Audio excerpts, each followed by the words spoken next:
यह कहानी उन सभी लोगों के लिए बहुत ही ज़्यादा ज्ञानवर्धक है जो लोग हमेशा किसी न किसी बात को लेकर दुखी रहते हैं। हर व्यक्ति का दुखी होने के पीछे कुछ न कुछ कारण जरूर होता है, लेकिन आज मैं जो आपको महात्मा गौतम बुद्ध की ये कहानी बताने जा रहा हूँ हर उस व्यक्ति के लिए लाभदायक है जो अपने जीवन में दुखी है या किसी न किसी कारणवश किसी दुख का शिकार है। और यह कहानी जानने के बाद आपको एक बहुत बड़ी सीख भी मिलेगी। तो ये जानते हैं, एक बार महात्मा गौतम बुद्ध अपने शिष्यों को लेकर वन से गुजर रहे थे। बहुत देर चलने के बाद गौतम बुद्ध और उनके साथी एक विशाल पेड़ के नीचे बैठ जाते हैं। उस पेड़ के नीचे एक अजीब सी शांति होती है। सभी लोग उस शांति को अनुभव करते होते हैं। कोई भी एक शब्द नहीं बोलता, चुपचाप से सभी लोग उस शांति का अनुभव कर रहे होते हैं। कुछ देर बीतने के बाद महात्मा गौतम बुद्ध का एक शिष्य गौतम बुद्ध से पूछता है, मैं आपसे एक प्रश्न पूछना चाहता हूँ। गौतम बुद्ध कहते हैं, पूछो क्या प्रश्न है तुम्हारा। वह जो बुद्ध का शिष्य था वो पूछता है कि मैंने आपको कभी दुखी नहीं देखा है। आपके चेहरे पर हर समय अलग ही मुस्कुराहट रहती है और जैसे ही हम आपका मुस्कुराता हुआ चेहरा देखते हैं वो हमें और हमारे मन को भीतर से आनंद से भर देती है। आपके चेहरे पर अलग सी चमक है जो हमें दुख से कोसों दूर करती है। लेकिन मैं ये जानना चाहता हूँ कि मैं भिक्षु बनने से पहले मेरे जीवन में बहुत सारा दुख था और मैं अपने दुख के कारण ही भिक्षु बन गया था। लेकिन मैं अभी तक जान नहीं पाया हूँ कि दुख क्या है। क्या आप मुझे बता सकते हैं कि वास्तव में दुख क्या है? गौतम बुद्ध मुस्कुराते हुए अपने शिष्य से कहते हैं, दुख एक विचार से ज्यादा कुछ भी नहीं है। सभी लोग सुनकर चौंकते हैं और महात्मा गौतम बुद्ध से पूछते हैं, हमारे विचार तो एक पल के लिए आते हैं और दूसरे पल चले जाते हैं, लेकिन दुख एक बार आ जाता है तो जाने का नाम ही नहीं लेता। इस पर गौतम बुद्ध कहते हैं, तुम लोगों को मैं एक छोटी सी घटना बताता हूँ। एक नगर में एक धनी सेठ रहता था। उसके पास एक वफादार नौकर था। वह सेठ अपने नौकर पर बहुत ज्यादा विश्वास करता था।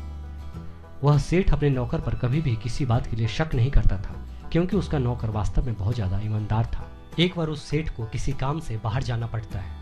2-3 दिन बाद जब सेठ वापस लौटता है तो वह अपने साथ एक कीमती सामान लेकर आता है और उस कीमती सामान को वह जो सेठ है वो अपने घर में कमरे में सजा कर रख देता है और नौकर से कह देता है कि तुम्हें खास तौर पर इस चीज का ध्यान रखना है, ध्यान रहे यह टूटे नहीं, यह मेरा बहुत ही प्रिय सामान है।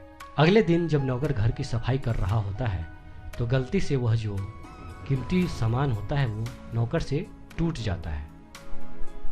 जब यह बात सेठ को पता चलता है तो बहुत ज़्यादा गुस्सा होता है और नौकर के पास आकर उसको खूब डांटता धमकाता है। लेकिन सेठ जो है उस नौकर को नौकरी से नहीं निकाल सकता था, क्योंकि वह उसका बहुत ही वफादार और बहुत ही पुराना नौकर था, इसलिए उसे डांट धमका कर ही छोड़ देता है। सेठ अपने उस कीमती चीज़ के बारे में सोच सोच कर बहुत ज़्यादा दुखी हो जाता है। रात होती है और सेठ अपने कमरे में लेट जाता है। सेठ को नींद नहीं आ रही होती है, वो बहुत बेचैन होता है। बेचैनी के कारण सेठ अपने कमरे से बाहर निकलता है और देखता है कि उसका नौकर निश्चिंत होकर और खराटे लेकर सो रहा है। वह यह देखकर और क्रोधित हो जाता है। सेठ सोचता है कि इसने मेरी इतनी कीमती चीज तोड़ दी और इसे बिल्कुल भी चिंता नहीं है। मुझे यहाँ नींद भी नहीं आ रही और यह आराम से सो रहा है, पर सेठ कुछ नहीं कर पाता। अगले दिन सुबह सेठ सोचता है कि मैं इस समस्या से कैसे निकलूं। फिर सेठ को एक तरकीब समझ आती है। वो अपने नौकर के पास जाता है और अपने नौकर से कहता है, मुझे बहुत दुख हो रहा है यह बात बताते हुए कि वह जो कीमती चीज कल तुमने तोड़ी थी वह मैं तुम्हारे लिए लाया था।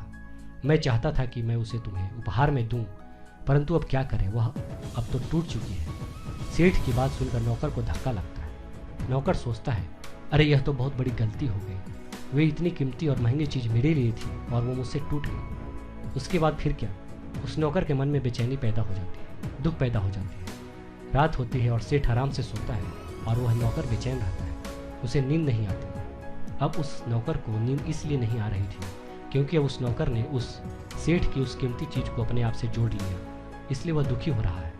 पहले उस नौकर के मन में यह विचार नहीं था कि वह कीमती चीज मेरी है, पर अब उसके मन में यह विचार है कि अगर वे कीमती चीज न टूटती तो मेरी होती। इसके बाद फिर महात्मा गौतम बुद्ध कहते हैं, दुख केवल एक विचार है और यह विचार कैसे उत्पन्न हुआ? अपने आप को किसी चीज से जोड़ने से। हम जिस भी चीज को अपने आप से जोड़ लेते हैं, उसे पकड़ने की कोशिश करते हैं, वह चीज हमें दुख देती है। क्योंकि वास्तविकता तो यही है कि कोई भी चीज़ हमसे जुड़ नहीं सकती।